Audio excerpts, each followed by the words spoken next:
Hello എല്ലാവർക്കും പത്രമാറ്റിൻ്റെ ഇനി വരാൻ പോകുന്ന ഒരു അടിപൊളി എപ്പിസോഡിലേക്ക് സ്വാഗതം.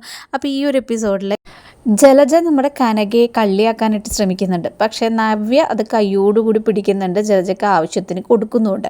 അപ്പോൾ എന്തായാലും അടിപൊളി എപ്പിസോഡാണ്, നമുക്ക് നോക്കാം അതിലെന്തൊക്കെ കാര്യങ്ങളാണ് പറയുന്നത്. അപ്പോൾ ഉണ്ടല്ലോ, നമ്മുടെ ചാനൽ ഇതുവരെ സബ്സ്ക്രൈബ് ചെയ്യാത്തവരൊന്ന് സബ്സ്ക്രൈബ് ചെയ്യുക. അതുപോലെ തന്നെ റിവ്യൂ ഇഷ്ടപ്പെട്ടാൽ ലൈക്ക് കൂടെ ചെയ്യുക. ചെമ്പനീർ പൂവ് എന്ന് പറയുന്ന സീരിയലിൻ്റെ അപ്കമിംഗ് ആയിട്ടുള്ള എപ്പിസോഡിൻ്റെ റിവ്യൂ ചെയ്യാനായിട്ട് ഇൻട്രസ്റ്റ് ഉണ്ട് എനിക്ക്. അപ്പോൾ നിങ്ങൾക്കത് കേൾക്കാൻ ഇൻട്രസ്റ്റ് ഉണ്ടെന്നുണ്ടെങ്കിൽ ഒരു ഓക്കെ കമൻറ്റ് സെക്ഷനിൽ പറയാട്ടോ. ഒരു 10 ഓക്കെ ആയി കഴിയുമ്പോഴത്തേക്കും നമുക്ക് ആ ഒരു സീരിയലിൻ്റെ റിവ്യൂ കൂടെ ചെയ്യാം കേട്ടോ, അപ്കമിംഗ് ആയിട്ടുള്ള എപ്പിസോഡിൻ്റെ റിവ്യൂ. അപ്പോൾ എന്തായാലും നമുക്ക് ഇന്നത്തെ കഥയിലേക്ക് കിടക്കാം. അപ്പോൾ തുടക്കത്തിൽ തന്നെ നയനയും അതുപോലെ തന്നെ മുത്തശ്ശിയാണ് കാണിക്കുന്നത്. അപ്പോൾ മുത്തശ്ശി നയനയോട് പറയാണ്, മോളെ ഈ മാല, ഒരു സ്വർണ്ണമാല കൊടുത്തിട്ട് പറയാണ്, ഈ മാല നീ മോള് കൊണ്ടുപോയിട്ട് പൂജാ റൂമിൽ വെക്കണം. അപ്പോൾ നമ്മൾ പരമ്പരാഗതമായിട്ട് ഇവിടെ വന്നിരുന്ന പെൺകുട്ടികൾക്കൊക്കെ താലി പണിയുന്നത് ഈ മാല ഉരുക്കിയിട്ടാണ്. അതാണ് നമ്മുടെ ഒരു സിസ്റ്റം.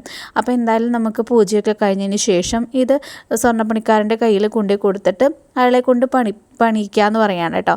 അപ്പോൾ നയനയാണെങ്കിൽ ശരി മുത്തശ്ശി, ഞാൻ എടുത്ത് വെച്ചേക്കാമെന്ന് പറഞ്ഞുകൊണ്ട് അതുമായിട്ട് പോവുകയാണ്. എന്നിട്ട് താലി പൂജാ റൂമിൽ താലി ഉണ്ടാക്കേണ്ട ആ മാല പൂജാ റൂമിൽ വെക്കുകയാണ് കേട്ടോ. അപ്പോൾ ഇതൊക്കെ കണ്ടുകൊണ്ട് നമ്മുടെ ജലജ നിൽക്കുന്നുണ്ട്. അപ്പോൾ ജലജ മനസ്സിൽ വിചാരിക്കുകയാണ്, എന്തായാലും കനകത്തിനും അതുപോലെ തന്നെ മക്കൾക്കൂട്ട് കൊടുക്കാൻ പറ്റിയ ഒരു നല്ലൊരു പണി അതിവിടെ ഒപ്പിക്കാം. അങ്ങനെ ജലജ പ്ലാൻ ചെയ്യാണ്. ആ മാല ആരും അറിയാതെ ആ പൂജാ റൂമിൽ നിന്ന് അടിച്ചു മാറ്റുന്നു. എന്നിട്ട് അത് കനകയുടെ ബാഗിൽ കൊണ്ടുവന്ന് വെക്കുക കേട്ടോ. അപ്പോൾ കനക ആണെങ്കിൽ നമ്മുടെ നവ്യ പ്രഗ്നൻ്റ് ആവുകയാണല്ലോ. അപ്പോൾ ഇന്നത്തെ എപ്പിസോഡിൽ നവ്യ പ്രഗ്നൻ്റ് ആണെന്ന് അറിയൂ കേട്ടോ. അപ്പോൾ നവ്യനെ നോക്കാൻ വേണ്ടിയിട്ട് കനക അവിടെ വന്ന് നിൽക്കുകയാണ്. ഇപ്പോൾ ഈ സമയത്താണ് ഈ മാല കൊണ്ടുവന്ന് കനകയുടെ ബാഗിൻ്റെ ഉള്ളിൽ ജലജ വെക്കുന്നത്. എന്നിട്ട് ആരും അറിയാത്ത മാതിരി അവിടെ നിന്ന് ഇറങ്ങി പോവാണ് കേട്ടോ. അങ്ങനെ അടുത്ത സീനിൽ ജലജ അബിയോട് പറയാണ്, എടാ എന്തായാലും 3 എണ്ണത്തിന് ഇവിടുന്ന് ഓടിക്കാനായിട്ടുള്ള അടിപൊളി പദ്ധതി എൻ്റെ കയ്യിലുണ്ട്. എന്തായാലും ആ പ്ലാൻ വർക്കൗട്ട് ആവുക തന്നെ ചെയ്യും. 3 തലയിൽ മുണ്ടിട്ട് ഓടുന്നത് നീ കണ്ടോളാൻ പറയാൻ കേട്ടോ. അപ്പോൾ അബി ചോദിക്കണം, അല്ല അമ്മ എന്താ ചെയ്യാൻ പോകുന്നതെന്ന് ചോദിക്കുകയാണ്. അതൊക്കെ ഉണ്ടിടാന്ന് പറയാം കേട്ടോ. അപ്പോൾ ഇന്നത്തെ എപ്പിസോഡിൽ കാണിക്കും കേട്ടോ, നവ്യ പ്രഗ്നൻ്റ് ആണെന്നുള്ള ഒരു വാർത്ത എല്ലാവരും അറിയും. അപ്പോൾ ഈ സമയത്ത് കനക കുറച്ച് ദിവസം കഴിയുമ്പോഴത്തേക്കും നവ്യനെ നോക്കാൻ വേണ്ടിയിട്ട് വരികയൊക്കെ ചെയ്യും കേട്ടോ. പിന്നെ കനകയും ഉണ്ടാവും ആ അനന്തപുരി തറവാട്ടിൽ. അപ്പോൾ ഈ സമയത്താണ് ഇവരിങ്ങനെ കിടന്ന് കാണിക്കുന്നത്. അപ്പോൾ അനിയുടെ കല്യാണവും മുടങ്ങും, മാത്രമല്ല ഇതുപോലെ ഇവരുടെ പേരിൽ കുറ്റവും വരികയും ചെയ്യും. അതാണ് ഇവരുടെ ഉദ്ദേശം. അപ്പോൾ അങ്ങനെ എന്തായാലും അടുത്ത സീനിൽ കാണിക്കുന്നത് നയനയും അതുപോലെ തന്നെ കുടുംബാംഗങ്ങളെയുമാണ്. അപ്പോൾ അവരൊക്കെ പൂജ ചെയ്യാം, ആ താലി എന്നിട്ട് കൊടുക്കാമെന്നും പറഞ്ഞുകൊണ്ട് അവർ പൂജ ചെയ്യാൻ പോവുകയാണ്. പൂജ ചെയ്യുന്ന സമയത്ത് താലി കാണുന്നില്ല ആ തട്ടത്തിൽ. അപ്പോഴത്തേക്കും മുത്തശ്ശി ചോദിക്കുകയാണ്, അല്ല മോളെ നീ താലി പണിയണ ആ മാലയും കൊണ്ട് വന്നതല്ലേ എന്ന് ചോദിക്കുകയാണ്. അപ്പോഴേക്കും നയന പറയാണ്, ആ മുത്തശ്ശി ഞാൻ ആ മാല ഇവിടെ വെച്ചതാണ്, പക്ഷെ ഇപ്പം എന്തോ കാണുന്നില്ല എന്ന് പറയാണ്. ഇത് കേട്ടതും ജലജ പറയാണ്, ഓ എന്താണാവോ അനിയുടെ കല്യാണമോ അനാമികയുടെ കല്യാണത്തിന് വേണ്ടിയിട്ട് എന്തെങ്കിലും ഒരു കാര്യം ചെയ്യുന്നതിന് മുമ്പ് ഇതുമാതിരി അശുഭമായിട്ടുള്ള കാര്യങ്ങളാണ് നടക്കുന്നതെന്ന് പറയാണ്. അപ്പോഴേക്കും മുത്തശ്ശൻ പറയാണ്, എൻ്റെ ജലജയെ ഒന്ന് നിർത്ത്, എല്ലാവരും ടെൻഷൻ അടിക്കുന്ന ഈ സമയത്ത് എരുതിരിയിൽ എണ്ണ ഒഴിക്കാതിരിക്കാൻ പറയാൻ കേട്ടോ. അപ്പോഴത്തേക്കും ജലജ പറയണം, അല്ല ഞാനെന്തിനാണ് എരുതിരിയിൽ എണ്ണ ഒഴിക്കുന്നത്, ഞാൻ സത്യമല്ലേ പറഞ്ഞതെന്ന് ചോദിക്കാം കേട്ടോ. ആ സമയത്ത് എല്ലാവരും അവരുടെയൊക്കെ അരിച്ചു വെറുക്കാണ് കേട്ടോ. അപ്പോഴത്തേക്കും ജലജ പറയാണ്, അല്ല നമ്മുടെ വീട്ടിലാരും വന്നിട്ട് സ്വർണ്ണമൊന്നും അടിച്ചു മാറ്റൂല. കാരണം എന്താണെന്ന് വെച്ച് കഴിഞ്ഞാൽ നമ്മുടെയൊക്കെ എല്ലാവരുടെയും കയ്യിൽ കെട്ടുകണക്കിന് മാലകളും വളകളും എല്ലാം ഗോൾഡ് ഉണ്ടല്ലോ. അപ്പോൾ പിന്നെ നമുക്കതിൻ്റെ ആവശ്യമില്ല, നമ്മുടെ കണ്ണൊന്നും മഞ്ഞളിക്കില്ല. പുറത്തുനിന്ന് വന്നിരിക്കുന്ന ആൾക്കാർ ഇവർ 3 പേരാണ്, ഇനിയിപ്പോൾ ഇവരെടുത്താലേ ഉള്ളൂ എന്ന് പറയാൻ കേട്ടോ. എടുക്കുകയാണെങ്കിൽ ഇവരെടുത്താലേ ഉള്ളൂ എന്ന് പറയാണ്. ഇത് കേട്ടതും കനകയ്ക്കും അതുപോലെ തന്നെ നയനയ്ക്കും നവ്യയ്ക്കും ഒക്കെ ഭയങ്കര വിഷമാവാണ് കേട്ടോ. അപ്പോൾ ഈ സമയത്ത് മുത്തച്ഛൻ പറയാണ്, എൻ്റെ ജലജ നീ ഇത് എന്ത് വർത്താനം പറയുന്നത്, ഇവർ 3 പേരും അങ്ങനെ ചെയ്യും എന്നാണോ നീ പറഞ്ഞു വരുന്നത്? എന്നല്ല, പുറത്തുനിന്ന് വന്നത് ഇവരാണല്ലോ. അപ്പോഴത്തേക്കും ആദർശം ഇടയാണ് കേട്ടോ. ആദർശം ചോദിക്കുന്നത്, നിങ്ങളിത് എന്ത് വർത്താനാണ് അപ്പച്ചി പറയുന്നത്, ഇവരങ്ങനെ ചെയ്യുമെന്ന് അപ്പച്ചിക്ക് തോന്നുന്നുണ്ടോ എന്ന് ചോദിക്കാം കേട്ടോ. അപ്പോഴേക്കും ജലജ പറയണം, ഏട്ടാ ഞാൻ നിൻ്റെ ഭാര്യേനെയും നിൻ്റെ ഭാര്യയുടെ സഹോദരിനെയും അമ്മേനെയൊന്നും കുറ്റപ്പെടുത്തിയൊന്നുമല്ല. ഇത്രയും സ്വർണ്ണമൊക്കെ കാണാത്തവർ കാണുമ്പോൾ കണ്ണൊന്ന് മഞ്ഞളിച്ചാലോ എന്നിങ്ങനെ ചോദിക്കുക കേട്ടോ. അപ്പോൾ ഇത് കേട്ടിട്ട് ആദർശനൊന്നും രസിക്കുന്നില്ല. മുത്തശ്ശിയൊക്കെ ചീത്ത പറയുന്നുണ്ട്. അപ്പോഴത്തേക്കും മുത്തശ്ശി പറയുകയാണ്, എങ്ങനെയെങ്കിലും ആ മാല തേടി കണ്ടുപിടിക്കണം, കാരണം അത് വെച്ചിട്ട് വേണം താലി പണിയാനായിട്ട്, അതുകൊണ്ട് എല്ലാവരും നോക്കാൻ പറയുന്നത്. അപ്പോഴത്തേക്കും ജലജ പറയണം, അത് തന്നെയാണ് ഞാനും പറഞ്ഞത്, എല്ലാവരുടെയും റൂമൊക്കെ ഒന്ന് പരിശോധിക്കുക, എൻ്റെ റൂമും ബാക്കിയുള്ളവരുടെ റൂമൊക്കെ ഒന്ന് പരിശോധിക്കുക.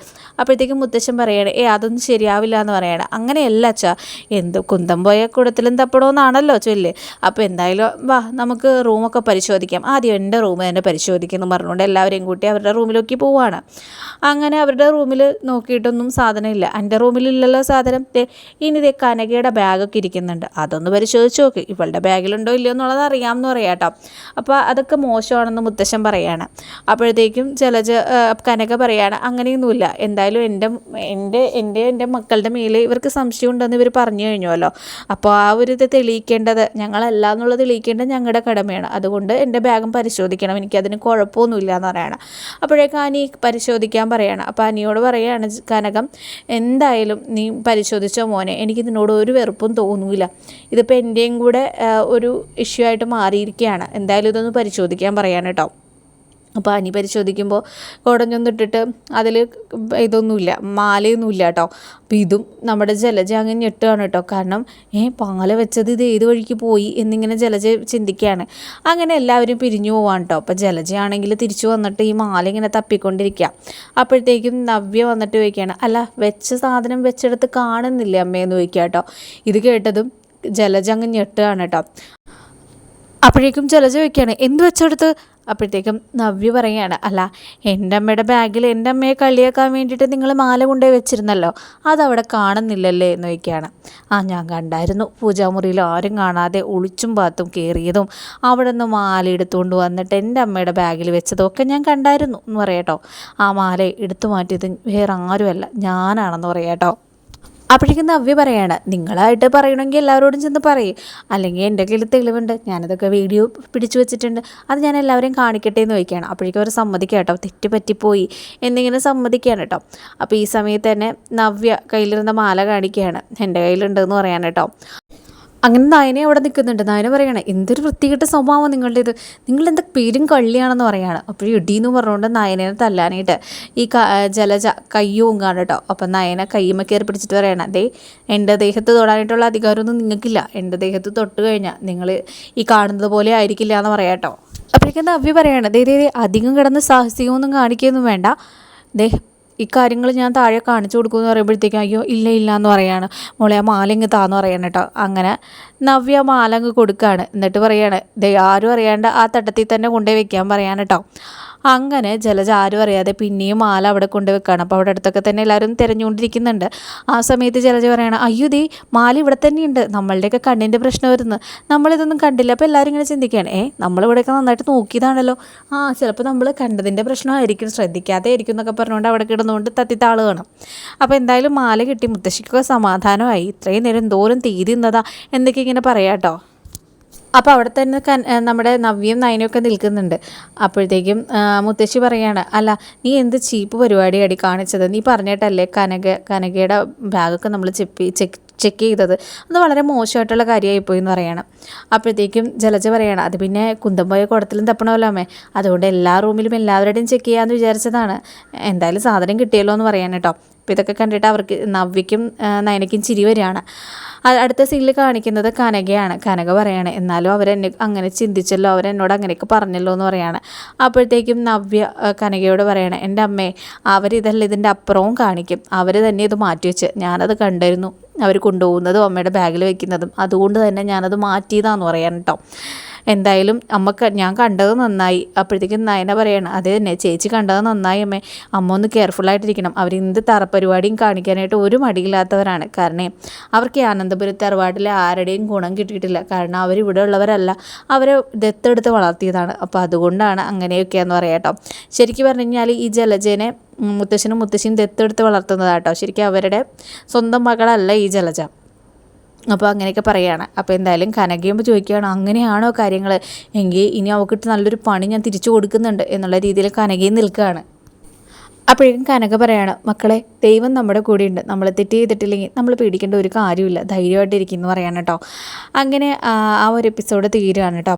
ഈ എപ്പിസോഡൊക്കെ പത്തരമാറ്റിൻ്റെ തന്നെ ഹിന്ദി തെലുങ്ക് മുതലായിട്ടുള്ള ആ ഒരു ഭാഗങ്ങളിൽ നിന്ന് എടുക്കുന്ന എപ്പിസോഡുകളാണ് കേട്ടോ. അപ്പോൾ സിറ്റുവേഷൻ ചെറിയ രീതിയിൽ കഥ ഇത് തന്നെയാണെങ്കിലും ചില സാഹചര്യങ്ങൾ മാറാം, കാരണം ചില എപ്പിസോഡുകൾ നമ്മൾ മലയാളത്തിൽ കാണുമ്പം ഇതുമായിട്ട് ചെറിയ വ്യത്യാസങ്ങൾ, കഥ ഒന്ന് തന്നെ പക്ഷേ ചെറിയ വ്യത്യാസങ്ങളുണ്ടാവാം. ഇപ്പോൾ ചായ കുടിക്കാൻ പോയത് ചിലപ്പോൾ തമിഴിലാവുമ്പോൾ കുൽഫി കഴിക്കാൻ പോയതായിരിക്കാം, അങ്ങനെയൊക്കെ കേട്ടോ.